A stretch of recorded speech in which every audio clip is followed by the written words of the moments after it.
नमस्कार। जून का महीना जाने वाला है और जुलाई का महीना अब आने वाला है। जुलाई का महीना एक ऐसा महीना है जहां पर बरसाती फसल जो है अधिकतर लगाई जाती है। जुलाई के महीने भी हम कोई भी फसल अगर लगाते हैं तो वो ना अगेती कहलाती है और ना ज़्यादा पछेती कहलाती है। जुलाई का एक महीना ऐसा है जहां पर आप कोई भी फसल लगाते हैं तो उसके बाज़ार प्रभाव मिलने के चांस आपको बढ़ जाते हैं। आज इस वीडियो पर आपको मैं जुलाई के महीने में लगाई जाने वाली 10 सब्जियों के बारे में बताऊँगा और वीडियो के अंत में ये समझेंगे कि 2025 में हमें टमाटर लगाना चाहिए या फिर नहीं लगाना चाहिए, भाव कैसे रह सकते हैं। तो चलिए वीडियो की शुरुआत करते हैं। मैं हूं राकेश साहू, आप देख रहे हैं एग्रो जीवन बातें किसान की। जानकारी पसंद आए तो वीडियो को लाइक करें और पहली बार चैनल को सब्सक्राइब जरूर करें। पहली फसल है बैगन। बैगन अगर आप जुलाई के महीने में लगाते हैं तो ना अगेती कहलाती है वो और ना ही ज़्यादा वो हमारी पछेती कहलाती है। जुलाई के महीने में लगाई जाने वाली बैगन पर जो फूड बरर और सूट बरर की समस्या अधिकतर बैगन पर आती है वो जो है कम आती है। आती तो है मगर कम आती है, वो कंट्रोल पे हो जाती है। लेकिन यदि आप अगेती लगाते हैं, जैसे कि आप मई के महीने में, जून के महीने में यदि आप बैगन को लगाते हैं तो अधिकतर ये देखा जाता है तो काफ़ी किसान तो उसकी तोड़ाई भी भूल जाते हैं क्योंकि फल जो है काफ़ी ख़राब हो जाते हैं फूड बरर और सूट बरर के कारण। इस समय पर उसे कंट्रोल करना काफ़ी मुश्किल हो जाता है। लेकिन जुलाई के महीने में यदि आप बैगन की फसल लेते हैं तो आप यकीन मानिए आपका फूड बरर और सूट बरर जो है काफ़ी हद तक कंट्रोल हो जाता है। और जुलाई के महीने में लगाई हुई बैगन का जो उत्पादन है वो सितंबर के महीने में आपका स्टार्ट हो जाता है। 45 से 50 दिनों के बीच में हार्वेस्टिंग आ जाती है वैरायटियों के हिसाब से। तो आप देखेंगे उस समय पर आपको बैगन के जो भाव हैं बहुत ही बढ़िया मिलने वाले हैं। दूसरी फसल अगर हम देखें तो वो है दोस्तों शिमला मिर्च। शिमला मिर्च में हालांकि बहुत परेशानियां आती हैं बरसात पर लगी हुई की, लेकिन भाव भी हमें इसी समय पर लगाई हुई शिमला मिर्च के मिलते हैं। खासकर जो जुलाई के महीने में शिमला मिर्च लगाई जाती है वही ज़्यादातर उसके भाव जो है रहते हैं। और दूसरी बात यह है कि जुलाई के महीने में लगाई हुई शिमला मिर्च पर थोड़ी समस्याएं कम आती है जो हम अगेती जून और मई के महीने में लगाते हैं। अधिकतर जो शिमला मिर्च है हमारे मध्य प्रदेश की अगर हम बात करें, महाराष्ट्र की बात करें, तो वहाँ पर जो शिमला मिर्च है वो अधिकतर जुलाई के महीने में लास्ट जुलाई तक लगाई जाती है। आप जुलाई के महीने में लास्ट वीक पर अगर शिमला मिर्च लगाते हैं तो उस पर समस्याएं कम आती है फंगस संबंधी, और कीटक भी आपके काफ़ी हद तक कंट्रोल पर रहते हैं। बाजार प्रभाव अगर आप देखेंगे तो शिमला मिर्च के बहुत ही बढ़िया मिलेंगे। शिमला मिर्च पर जो समस्याएं आती है उसके निदान के लिए हमने शिमला मिर्च के लिए एक ई बुक लिखी हुई है। आप चाहें तो डिस्क्रिप्शन में लिंक है और कमेंट बॉक्स में उसकी लिंक है और स्क्रीन पर जो आपको नंबर चल रहा है उस पर आप हमसे कॉन्टैक्ट कर सकते हैं। व्हाट्सएप के माध्यम से हम ई बुक को आपके तक पहुँचा देंगे। इसके बाद हम दूसरी फसल की बात करें। दूसरी फसल है मिर्च।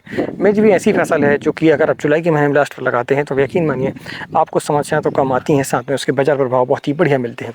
शुरुआती जो हरी मिर्च होती है उसके बाजार प्रभाव बहुत ही बढ़िया मिलते हैं। इसके बाद अगर भाव थोड़े से गिर भी जाते हैं तो आप उसे लाल कर भी सेल कर सकते हैं। तो टमाटर यदि हम देखें तो काफ़ी किसान भाई हमसे ये सवाल करते हैं कि भैया हम टमाटर लगा लें क्या, सर हम ये महाराष्ट्र के रहने वाले, हम टमाटर लगा लें क्या। मैं आपको बता दूं कि अधिकतर किसानों के मन में ये रहता है कि हम अगर अगेती टमाटर लगाते हैं तो हमें बाजार और भाव उसके सबसे बढ़िया मिलेंगे। तो अगेती आप लगाते हैं भाव तो आपको मिलते हैं लेकिन उत्पादन आपका अच्छा नहीं आता है, आपकी हार्वेस्टिंग जो है वीक रहती है और साथ में बीमारियां जो है सबसे ज़्यादा आती हैं अगेती वाले टमाटर की। लेकिन जुलाई का महीना एक ऐसा महीना है जहां पर टमाटर अगर आप लास्ट वीक पर लगाते हैं तब यकीन मानिए वो जो टमाटर है आपका पहले जो अगेती हम लगाते हैं उससे बहुत अच्छा उत्पादन उसका आता है। उस पर रोग जो है खासकर फंगस संबंधी और बैक्टीरिया संबंधी जो रोग आते हैं वो कम आते हैं। जो समस्याएं टमाटर पर आती हैं उसके लिए भी हमने ई बुक लिखी हुई है। आप चाहें तो कमेंट बॉक्स पर उसकी लिंक है, डिस्क्रिप्शन उसकी लिंक है और स्क्रीन पर जो नंबर चल रहा है उस पर आप हमसे कांटेक्ट कर सकते हैं। उसमें समस्याएं जो आती हैं टमाटर की फसल पर कहें या शिमला मिर्च की फसल पर कहें या फिर खीरे की फसल पर कहें, तीनों के लिए हमने ई बुक लिखी हुई है। उस पर हमने टोटल निदान दिया है फंगस संबंधी, बैक्टीरिया संबंधी, कीटक संबंधी और खाद प्रबंधन आपको हमने बताया हो कि कौन सी खाद आपको कब चलानी है और कौन सा स्प्रे आपको कब चलाना है। हम जानते हैं पाँचवीं फसल को, पाँचवीं फसल है गोभी। फूल गोभी की अगर हम बात करें तो फूल गोभी जुलाई के महीने जो भी फसल लगाई जाती है तो आपका जो उत्पादन है वो गणेश उत्सव के समय में और दशहरा के समय पर आता है। और उस समय पर आप देखेंगे, रिकॉर्ड उठाकर देखें, आपको विश्वास ना हो तो मंडियों पर पता करें, आपको ये पता चलेगा कि गोभी के जो भाव है उस समय पर 30 रुपये किलो से नीचे नहीं रहते। ऊपर की हम बात नहीं कर रहे हैं लेकिन 30 से नीचे उसके समय उस समय पर जो है गोभी के जो भाव हैं वो नहीं रहते हैं, आपको बहुत ही बढ़िया भाव मिलते हैं। और जो अगेती लगाते हैं उसको काफ़ी समस्या आती है। जुलाई के महीने यदि आप लास्ट जुलाई तक टीपी करेंगे, मैं लास्ट जुलाई की बात कर रहा हूँ आपको, लास्ट जुलाई तक यदि टीपी करते हैं तो आपकी जो फसल है बहुत ही बढ़िया चलती है, उस पर रोग जो है वो काफ़ी कम आते हैं। तो ये हमारी ऐसी फसलें हैं जो कि झाड़ीनुमा हैं।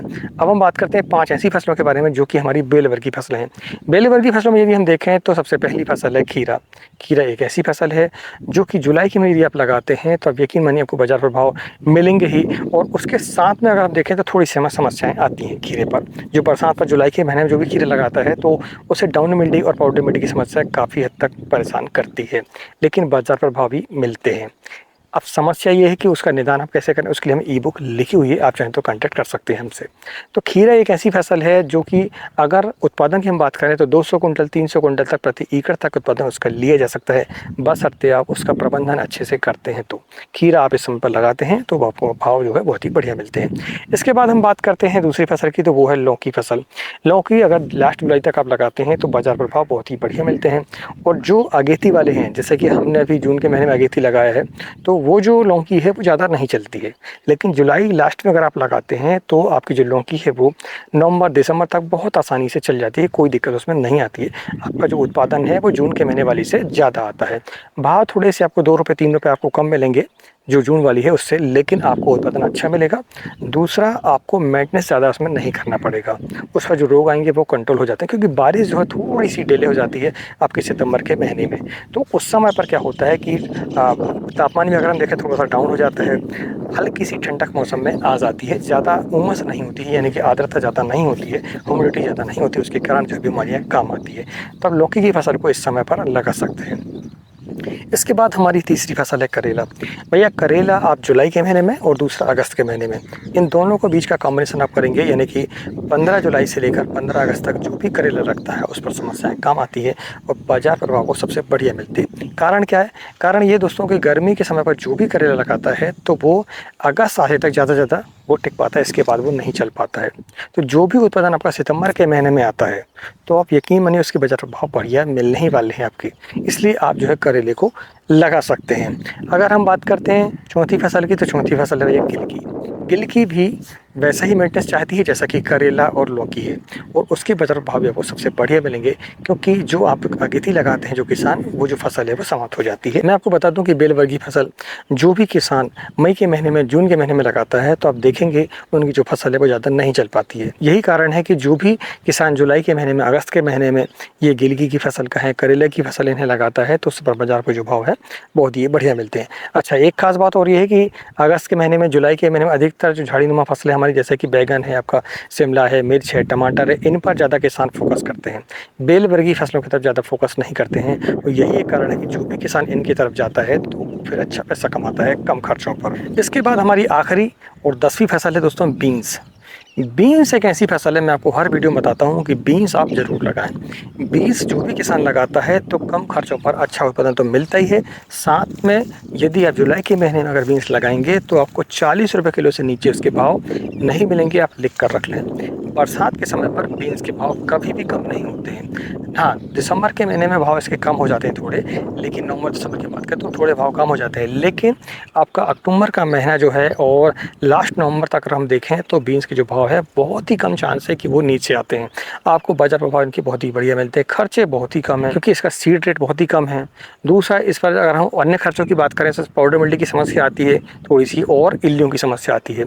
इसके अलावा कोई खास इसमें समस्या नहीं आती है और वो कंट्रोल भी हो जाती है। अभी भी बीन्स की जो है रेट 40 रुपये से ऊपर ही चल रहा है होलसेल पर, तो आप बीन्स को लगा सकते हैं, बहुत ही कम खर्चे में अच्छा उत्पादन, अच्छा बाजार प्रभाव को मिल सकता है बीन्स की फसल पर। तो ये हमने आपको 5 फसलें ऐसी बताई हैं जो कि आपकी झाड़ीनुमा है, और 5 फसलें ऐसी बताई आपको जो कि बेल वर्गीय हैं। अगर जानकारी पसंद आई तो वीडियो को लाइक जरूर करें। चलिए अब हम जानते हैं इस वीडियो की विशेष बात। विशेष बात ये है कि काफ़ी हमें कमेंट्स आते हैं, हमसे पूछा ये जाता है कि इस साल टमाटर के भाव कैसे रहेंगे। तो मैं आपको बता दूँ कि भाव और मौके की कोई गारंटी तो होती नहीं है, और ना ही हम कोई भविष्यवक्ता हैं।